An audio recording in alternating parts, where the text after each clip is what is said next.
Sí, me dice, la escucho. Buenas Buenas noches. noches, Miss. Yo ya Buenas me voy noches. a la casa, Miss. Ya nos íbamos a ir. No, no, lo que pasa es que tengo las clases pegadas, o sea, están continuas. Buenas noches, Máster. Y hay ocasiones en que,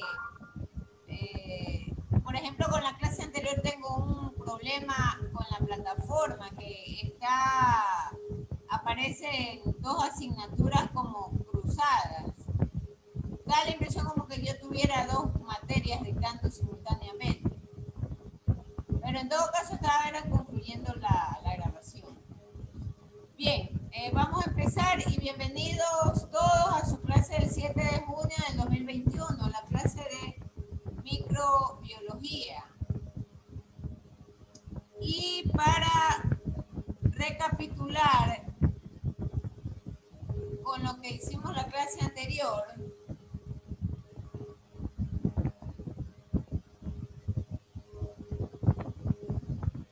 habíamos visto esta presentación del SlideShare, donde habíamos revisado el concepto de microbiología.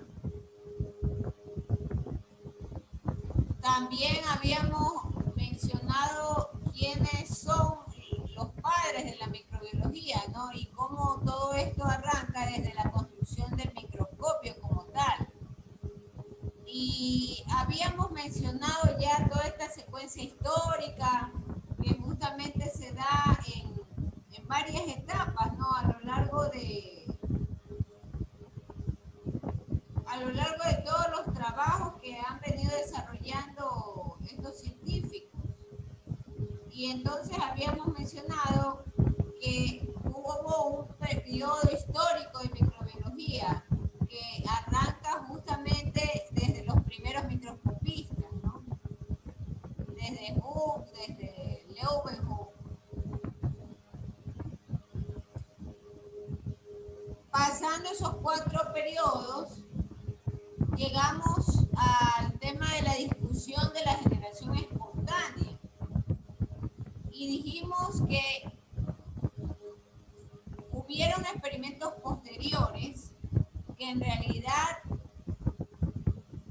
niegan, o si se le quiere decir, levantan controversias con respecto al experimento de Reddy. Y por supuesto, existiendo ya estas controversias científicas, el experimento de Reddy pasa a perder credibilidad como tal y surgen nuevas teorías. Y si bien es cierto, se da de baja el experimento de generación espontánea de Reddy, no por eso pierde el carácter histórico como tal dentro del avance de la ciencia, ¿no? Y ya nosotros habíamos hecho un análisis en la materia de historicidad de la carrera, en la cual habíamos visto que el experimento de Reddy no solo servía para poder analizar el origen como tal de esta parte de la biología, sino que además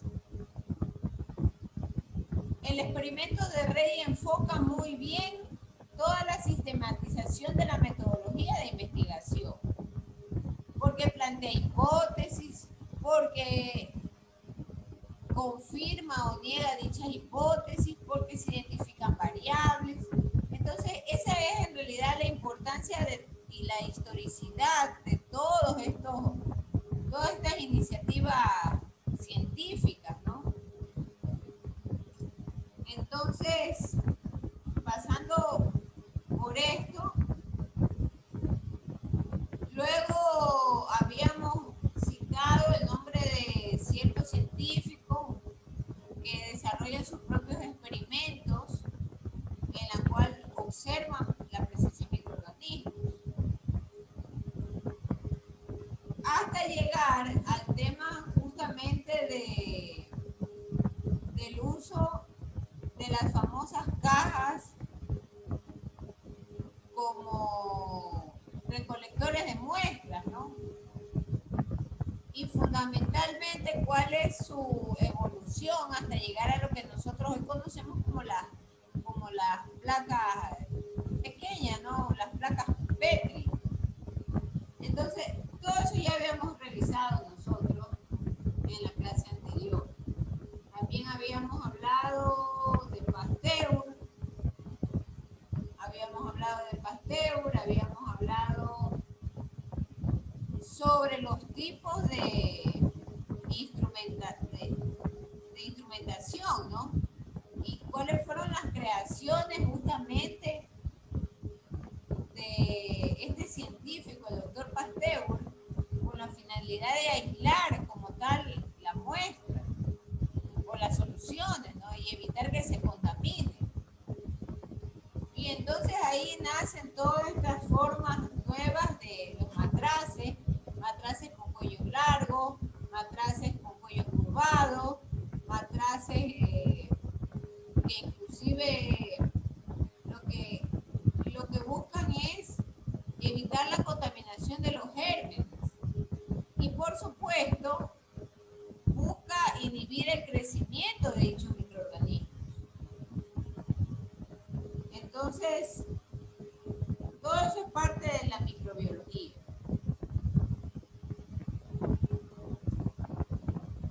Hoy vamos a hablar, habíamos dejado el asunto de la tarea de los fermentos, que ustedes determinen cuáles son los 3 experimentos. Todavía no lo he podido subir, ¿no? Porque estamos en espera de que arreglen un inconveniente con respecto a la plataforma. Entonces, va a quedar en esta semana, por supuesto, ya lo de la tarea de los fermentos, que ustedes investiguen los 4 experimentos más importantes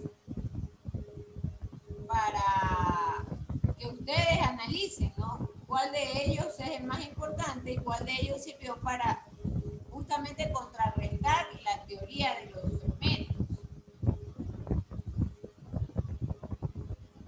Y hablamos también del tema de la generación espontánea, básicamente. Máster, o sea que dentro de la tarea sería la investigación de los 4 experimentos y aparte el análisis de cuál fue el más importante de los 4. Por ejemplo, yo puedo decir que fue Luis Pasteur, entonces supongo que fue porque hizo esto y así. Entonces ya eso va a quedar en la plataforma. Bien, entonces hasta ahí habíamos nosotros avanzado. Hoy vamos a conversar sobre el papel de los microorganismos en las enfermedades. Entonces, durante la historia del siglo XIX, ya empiezan las observaciones y experimentaciones con respecto a los animales y a las plantas.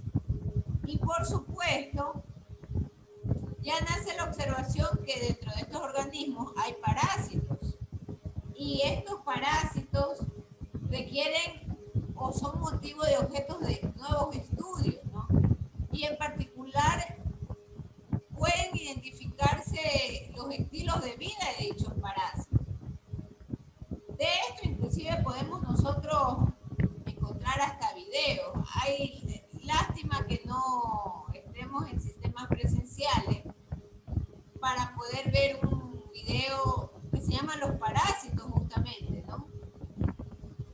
Y en dicho video, no sé si se encuentra realmente en YouTube, pero este video menciona o muestra la secuencia de vida de una familia. Y en dicha secuencia de vida, por ejemplo, se empiezan a hacer observaciones a nivel de detalle, ¿no? En el caso de cuando la familia o alguien se baña. Y se puede ver claramente, por ejemplo, en nuestra piel, cómo con lentes de aumento hay pequeños microorganismos adheridos a nuestra piel. Y esto nos lleva o nos motiva a pensar que, por supuesto, estos organismos significa que se alimentan de nuestros nutrientes. Estos organismos significa que viven en base a lo que nosotros ingerimos. Y en realidad, de no existir un sistema de limpieza o de purga, sencillamente ellos terminan por generarnos enfermedades y en ocasiones problemas serios que conducen hasta la muerte, ¿no? Refiriéndome a dicha película, a dicho video, recuerdo que en la vida familiar, ¿no?, se mencionaba la presencia del gato, ¿no? Del gato y del perro de dicha familia.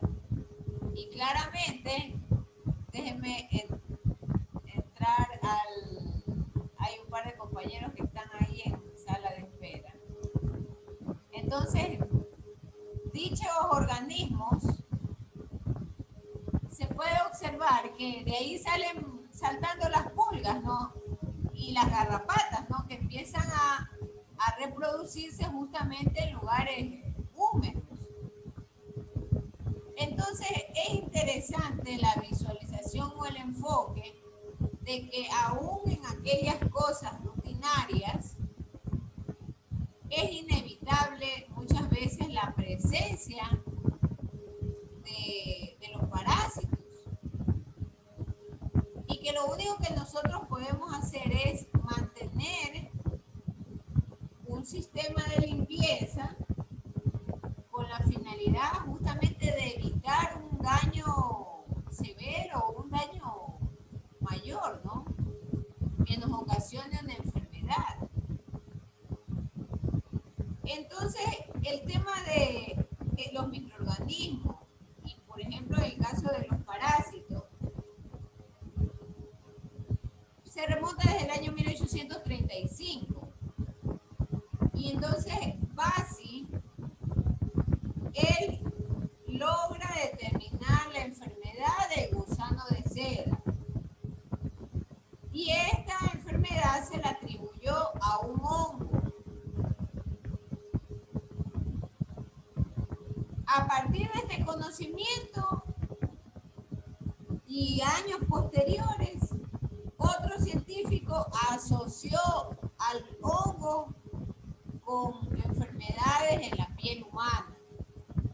Y mire usted lo interesante que es el desarrollo justamente de las técnicas de estudio. Nuevamente, son microorganismos. Y estos microorganismos requieren de una atención muy minuciosa y muy peculiar, más que todo por el tema de la observación como tal de ellos, ¿no?, que requiere lentes de aumento, microscopios de altas resoluciones. Entonces, es muy importante, o fue muy importante, plantear las primeras ideas de la existencia de estos microorganismos, que muchos de ellos los conocemos como parásitos.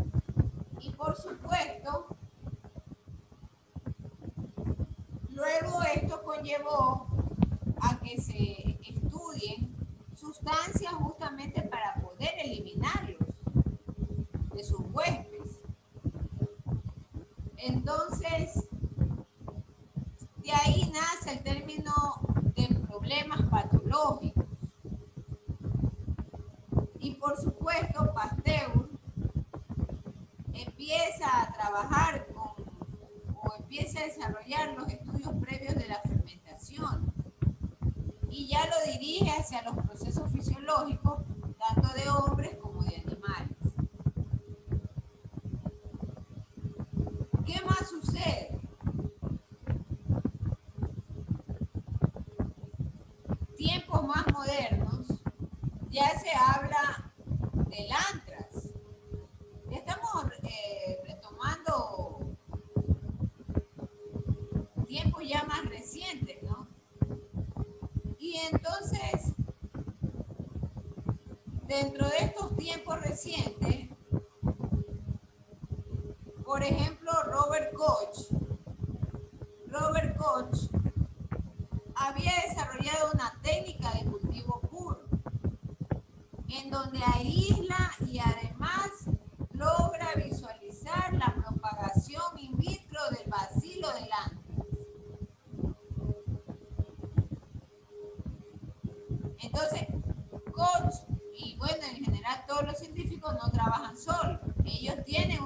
conjunto de colaboradores.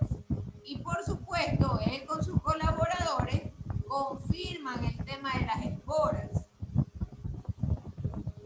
y descubren o determinan que estas esporas tienen formas diferentes a partir de los bacilos. Entonces, hoy en día se hablan de unos criterios importantes. Un primer criterio es que el microorganismo tiene que estar presente en todos los organismos enfermos o en todos los individuos enfermos. Caso contrario, no pueden enfermarse. Un segundo punto es que los microorganismos deben de poder aislarse del hospedador y ver el crecimiento en cultivos puros.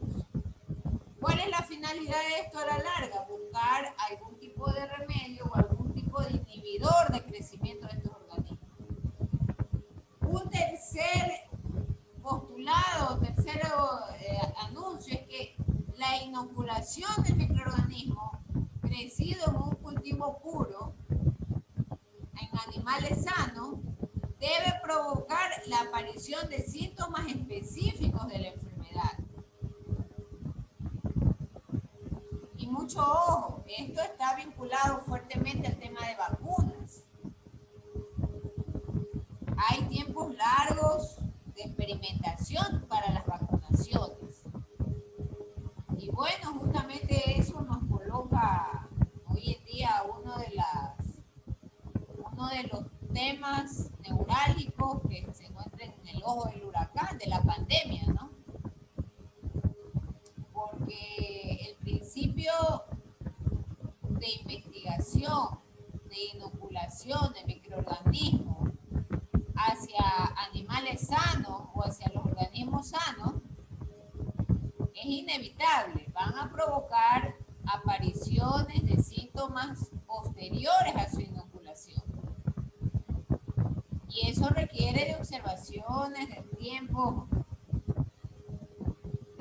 largos, ¿no?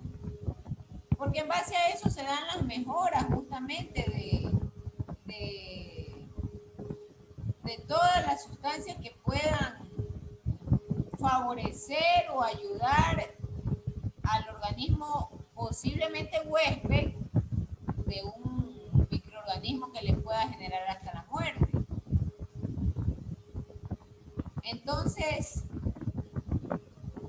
en realidad todos estos principios o estos criterios que van asociados a Robert Koch, porque él los postuló, justamente es lo que hoy en día la ciencia moderna y los avances tecnológicos siguen basándose en realidad en estos principios. Entonces, a estos principios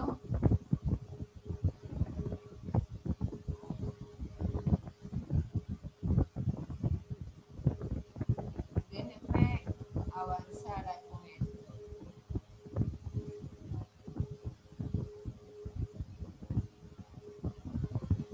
No, por acá ya mismo bajamos a esto. Aquí están, ¿no? Entonces, aquí ustedes tienen en esta lámina los criterios de Koch, que suelen emplearse o que todavía se emplean para establecer las relaciones entre los microorganismos particulares y la enfermedad, ¿no?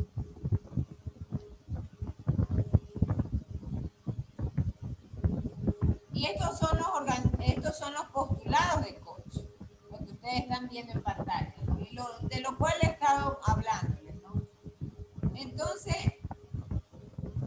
de aquí nace el término especificidad biológica del agente infeccioso. Y esta especificidad corresponde justamente a cada enfermedad infecciosa existente en los seres vivos. Koch, en su enunciado, determina que cada enfermedad tiene un agente biológico responsable. Y por lo tanto, cada enfermedad o cada uno de estos agentes le corresponde una bacteria diferente. Y ahí es donde se abre ampliamente el estudio del campo de la microbiología, sobre estas bases científicas. Entonces, ahí sí podemos, y voy a retroceder las láminas. Acá hay otras evidencias. Ya nosotros habíamos conversado del tema de los hongos y la evidencia de que expertos descubren y hacen trabajo a partir de de la enfermedad de gusano de seda y la presencia de un hongo. Pero hay otros trabajos también, como por ejemplo en Alemania, ¿no? En Alemania, ellos decididamente apoyan con la continuidad de los trabajos de Koch y le dan la importancia apropiada a estos trabajos. Por lo tanto, se forma la escuela alemana o los estudiosos alemanes. Y de ahí tenemos algunos descubrimientos importantes, como por ejemplo el tema de la difteria.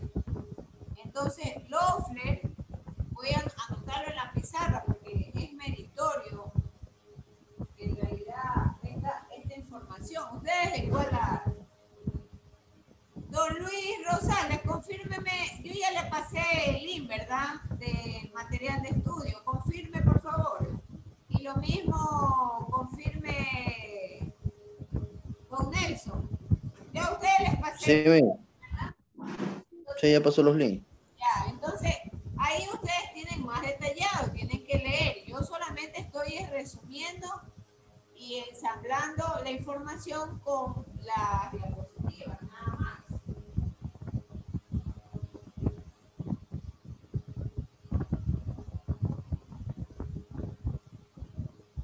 Entonces, Loeffler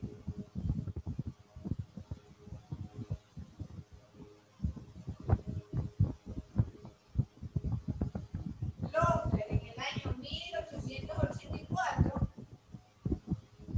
él justamente logra aislar los agentes productores de la difteria.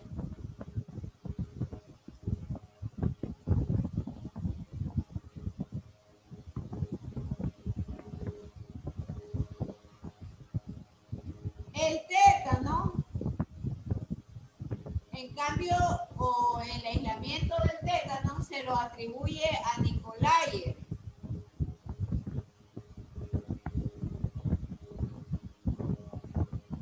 Nicolayer en el año 1885. Él tenía a su compañero, que era Kitisac.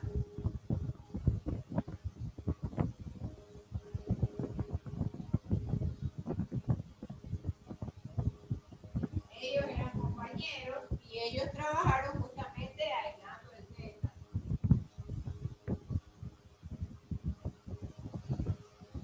La neumonía Frankel.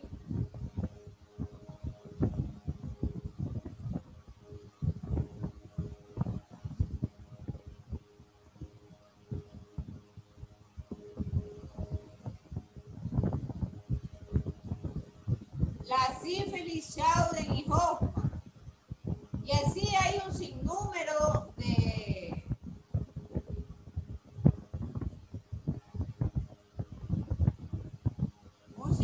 de científicos, ¿no?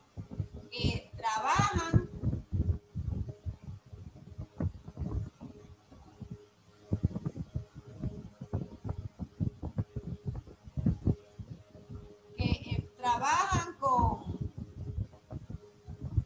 aislando justamente, pero todos ellos como parte de la escuela alemana. Entonces, ahí nace también algo muy interesante. La escuela alemana se convierte en un núcleo del Instituto Pasteur. Y por supuesto, el Instituto Pasteur, ya con estos conocimientos de base más avanzados, analizan procesos de infecciones o procesos infectivos hasta lograr la obtención de las vacunas. Y por supuesto, ahí ya nace o se establece el tema de la inmunología.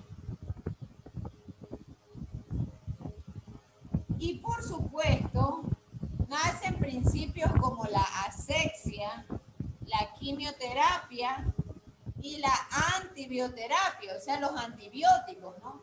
Lo que hoy en día nosotros tanto requerimos para poder sobrevivir, ¿no? Subsistir ante los ataques de estos microorganismos.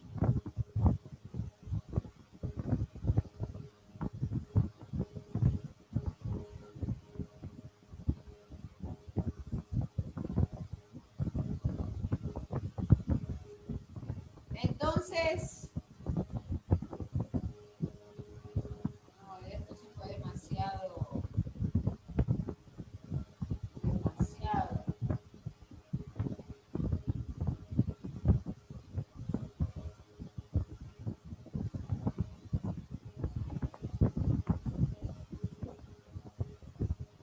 Ya, entonces,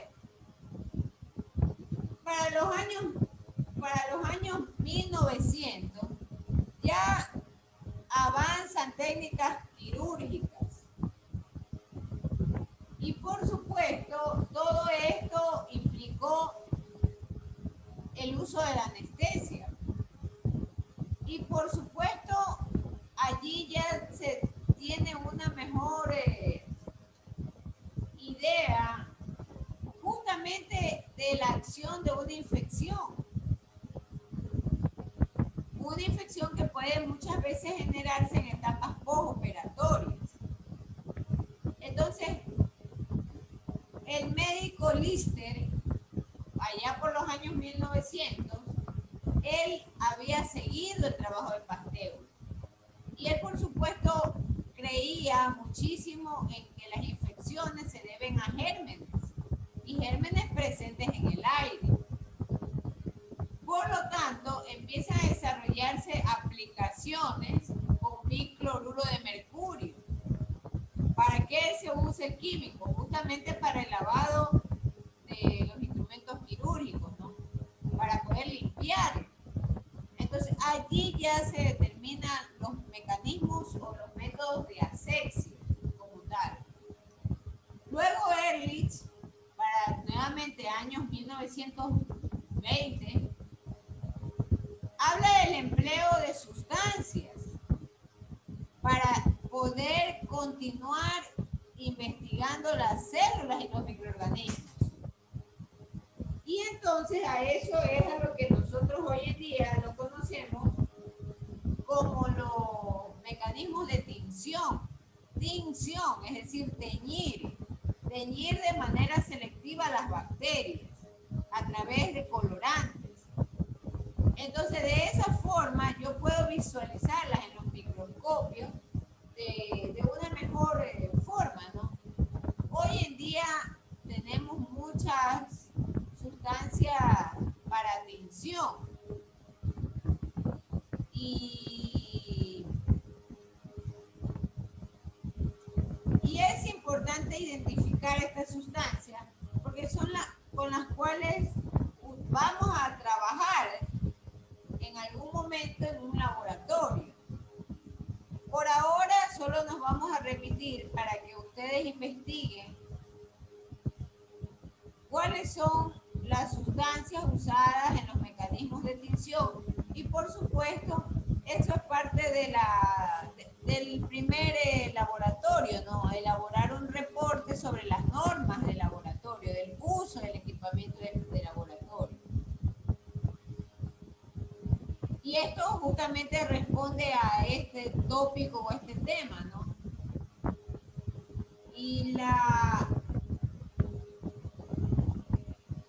síntesis como tal de estas sustancias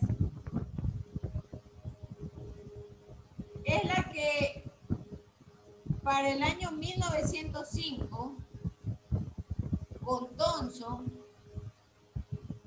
él empieza a desarrollar compuestos contra la sífilis. Ahora, cuidado, y vale hacer la aclaratoria. Una son las sustancias de tinción.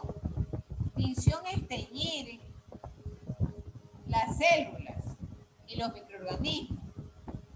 Pero sin embargo, ya una vez que el científico descubre sustancias de tinción, ahí viene el siguiente paso, que es justamente trabajar con compuestos, con otros compuestos, para poder combatir eficazmente enfermedades como por ejemplo la sífilis, ¿no?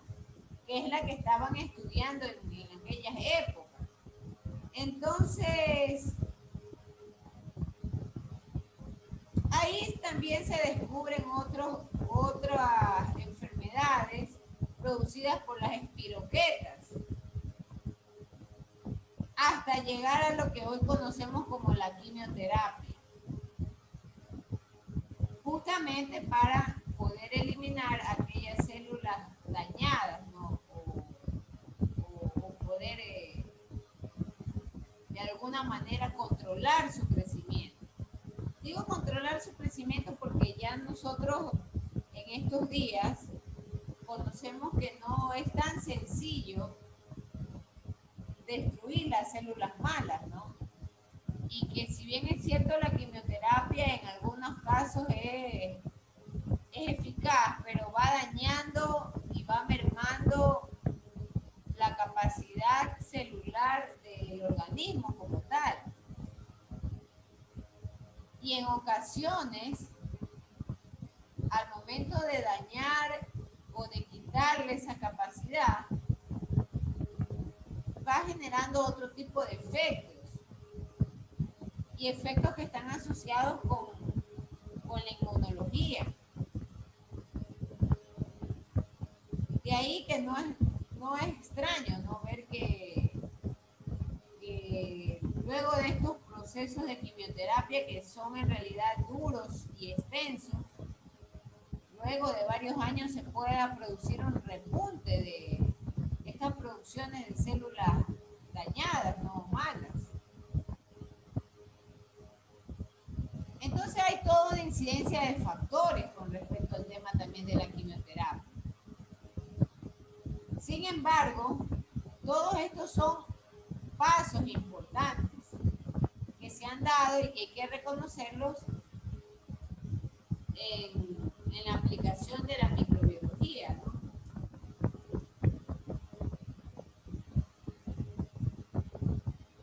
Bueno, ahí tenemos la lámina sobre la relación también de la microbiología con otras ramas. Y el tema de la ecología ya hoy en día, como habíamos conversado, es muy aplicado. Porque hoy en día se conoce que hay los biotratamientos para remediaciones de suelo, recuperaciones del suelo como tal. Y un poco esto nos hace alusión a los primeros experimentos que desarrolló Pasteur con respecto a la fermentación. Entonces, a partir de la fermentación, yo tengo el conjunto de procedimientos para generación de fermentos y de compost, ¿no? El compost que hoy en día se conoce. Asimismo, gracias a Pasteur, también se conoce la mejora de los procesos de pasteurización y cómo poder conservar aquellas sustancias en almacenamiento, en este caso el vino. Pero acá la mayoría de cosas que hay en la industria, y esa es la relación fuerte, ¿no?, de estos trabajos a nivel de microbiología y ya sus posteriores aplicaciones industriales. Entonces, la relación en realidad de la microbiología no se detiene ahí con la ecología como tal, sino que además avanza o involucra hacia la industria farmacéutica. Y en la industria farmacéutica hoy en síntesis de metabolitos esenciales, la síntesis de proteínas, y conforme pasan los tiempos, por ejemplo, tenemos el tema de la famosa nanotecnología, y ya hay productos en los cuales sintetizan con la nanotecnología propiedades de plantas y los pueden juntar en una sola cápsula, en un medicamento. Entonces, en realidad, el campo del estudio de la microbiología es muy extenso. Y el tema también del antibiótico para poder eliminar los hongos, bueno, también se remonta históricamente hasta la penicilina, ¿no? La penicilina, que justamente fue un tema que lo investigó Fleming, y que Fleming logra, en definitiva, contribuir con una de las sustancias más importantes y concretas, justamente para evitar la reproducción de las bacterias. Y la reproducción de estas bacterias producidas por el hongo, ¿no? El hongo penicilio. Entonces Fleming también desarrolla varios ensayos con sustancias en su infiltrado, y por supuesto ahí se pueden visualizar problemas serios para la extracción, ¿no? Entonces, tal como nosotros estamos revisando, hay toda una corriente o un auge general de la microbiología. Desde los primeros años en que se hablaba de la historia natural, luego se hablan de los ciclos biogeoquímicos, hasta llegar a temas importantes como por ejemplo la nutrición vegetal. Entonces, inclusive podemos citar el tema de que hay bacterias justamente del hierro descubiertas por Kohn. Y Kohn observa justamente que en estos medios minerales, estos obtienen energía a partir de la oxidación de sales ferrosas y las pasan a férricas. Entonces, la microbiología en general nos inserta inclusive hasta el desarrollo, la investigación de nuevas capacidades metabólicas. Y entonces estas capacidades metabólicas justamente fueron estudiadas cuando se logra conectar al concepto del proceso respiratorio de las bacterias. Y eso es a lo cual nos habíamos referido la semana anterior, ¿no? Que hay unas bacterias que oxidan hidrógeno y otras que oxidan metano. Entonces, oxidan hidrógeno o metano, y eso lo descubren allá por los años 1900. También descubren que hay otros microorganismos, en cambio, que tienen la capacidad de incorporar el nitrógeno molecular, pues directamente del aire. Y un poco eso nos hace recordar a esa parte de la historicidad de la carrera, en la cual veíamos que tenemos los ciclos del nitrógeno, el ciclo del fósforo, como uno de los ciclos naturales importantes, ¿no? Y dentro del ciclo del nitrógeno habían dos grupos de bacterias, las nitrificantes y las desnitrificantes. Y ellas son parte de la naturaleza. Pero sin embargo, para nosotros tener hoy en día este conocimiento activo, se se hizo necesario que un especialista o un experto, en este caso un químico, el químico Berthelot, él se dedicara a estudiarlas. Y por supuesto, a aislarlas para poder determinar cuál es la capacidad de fijación de estas bacterias con respecto al nitrógeno. Entonces, de ahí las cuestiones de la importancia de fijación del nitrógeno para las nutriciones vegetales, ¿no? Y por supuesto para la mejora de la calidad del suelo. Hay muchos experimentos y claro, nos pudiéramos extender todo un semestre hablando de ellos. Sin embargo, esto corresponde a la parte introductoria que le estamos el día de hoy culminando. Ahí tenemos la importancia de los microorganismos, ¿no? Que es el resumen de lo que hemos venido conversando. Y las aplicaciones.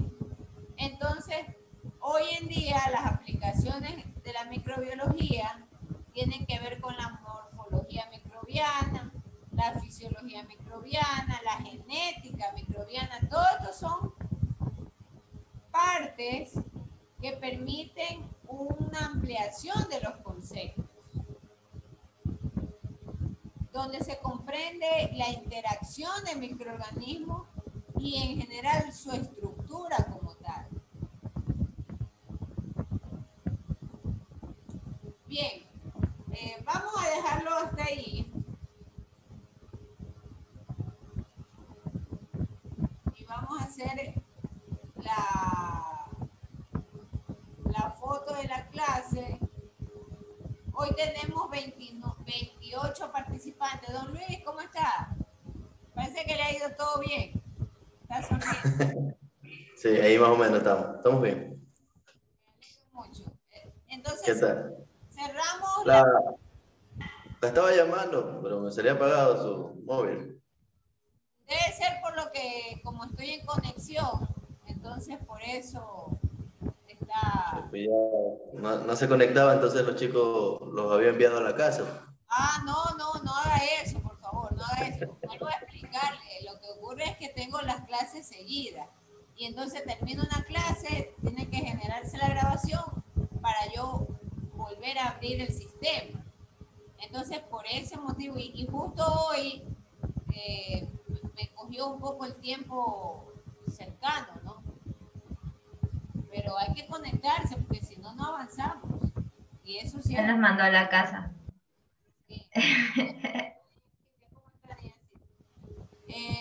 Tenemos 28 personas en conexión. Adriana Ramírez Holguín, Mercedes Bustos, Byron Jiménez, Denis Zambrano, Doris Pazmiño, Elvis Ayala, Evelyn Hurtado, Fernando Pin, Teresita Ford, Génesis Orobio, Cindy Ipiales, Jairo Vadillo, John Ramírez, Jody Pizarro, Jorman Vaquerizo, Katy Alvarado, Lilibet Castañeda, William Loor, Luis Antonio Rosales, Luis Rosales Mendoza, y hay que ya diferenciarlo, ¿no? Eddie Mayorga, Loren Navas, Nelson Alvarado, Rebeca Tumbaco, Kareli Saltos, Sharon Flores, Kareli Sinchi, Jocelyn Mitre. Allí están 28 personas en conexión y vamos a hacer la foto del curso.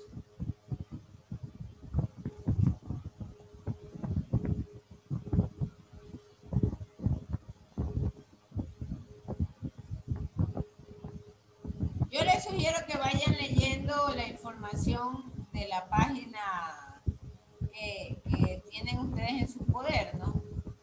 Y en función de esa información, ustedes escojan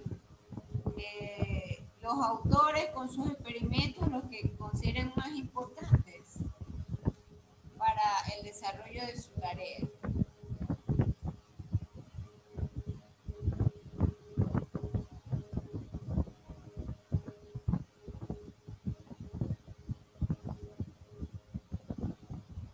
Máster, al finalizar la clase podría darme unos minutos, por favor. Entonces, muchísimas gracias. Voy a cortar hasta ahí la grabación. Pueden irse desconectando. Muchas gracias por su atención. Nos vemos, chao. Cuídense.